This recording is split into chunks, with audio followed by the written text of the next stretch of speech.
Christopher Belmont is probably the most perplexing character in the Castlevania franchise. I've never seen a character so iconic and revered, yet so overlooked and forgotten at the same time. Today, I'm gonna go over the history of this character and delve into why this is the case. Firstly, we need to go back to Castlevania The Adventure from 1989, where Christopher first debuted.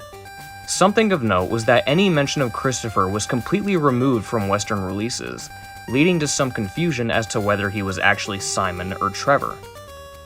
As a matter of fact, when the adventure was developed, it was originally intended for Christopher to be Trevor Belmont. Trevor Belmont's full name is Trevor C. Belmont, with the C standing for Christopher. Now, the game itself was mediocre.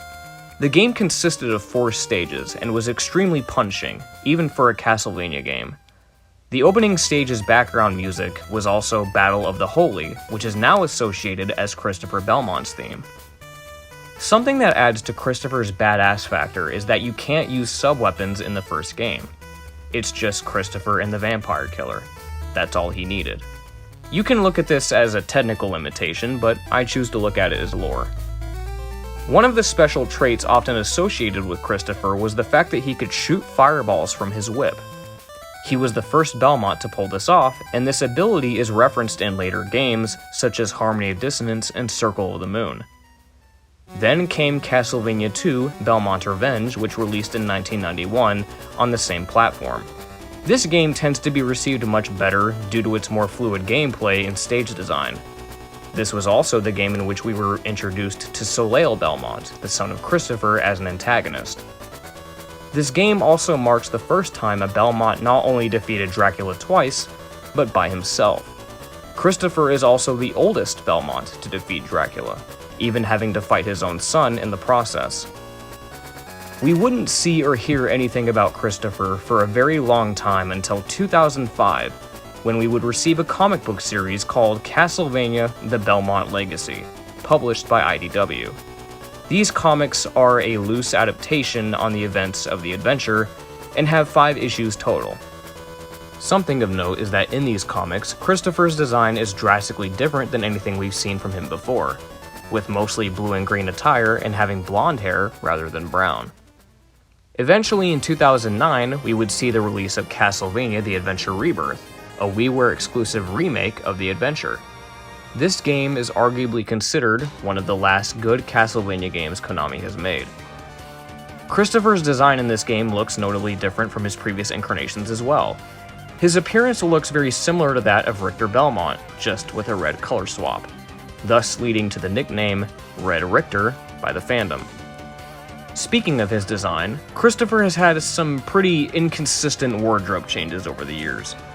Generally speaking though, most people tend to think of his Belmont Revenge design as his definitive look. Now I want to talk about some of the more bizarre things surrounding him, starting with Portrait of Ruin. In this game, there is a special move you can unlock called the Greatest 5. This is a screen wipe move which damages all enemies on screen once used. Now what's so strange about it? Well, here's the thing. At the time of Portrait of Ruin takes place, there are only 6 Belmonts in recorded history: Leon, Trevor, Christopher, Simon, Just, and Richter. However, the move is called Greatest 5. They left one person out. That's right, they left out Christopher. Despite other games in the series telling us that he was revered as a hero and is remembered more fondly than Trevor within the game's universe, he was left out of the Greatest 5. Why? Your guess is as good as mine.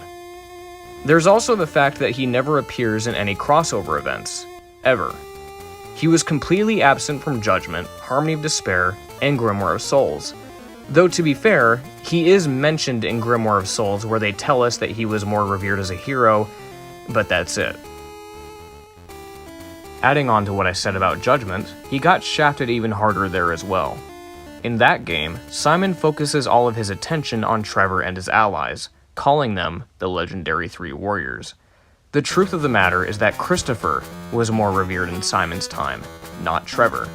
Simon didn't even really know who Trevor was during his era. Christopher's obscurity also extends to fan art. Oftentimes, I see people drawing these Belmont reunion pieces depicting all the Belmonts together, but more often than not, Christopher is left out. So what's the deal? Why is it that despite having 3 games and a comic book series to his name, Christopher is so forgotten and left behind? Well, I think I have an idea as to why. Most of the games that Christopher stars in are Game Boy games, and they're not the greatest. You gotta remember that most casual fans tend not to play classic Vania-type games, and the Game Boy games fall into that category. And going back to the design aspect, Christopher doesn't necessarily stand out. He looks a little too similar to Trevor and Simon, and as we already established, he didn't really have much of an identity when the adventure first released. And once again, it doesn't help that Konami very rarely ever mentions him in a mainline game, often sidelining him in favor of other Belmonts like Simon or Juiced. The only time they want to mention him is when they reference his fireball ability.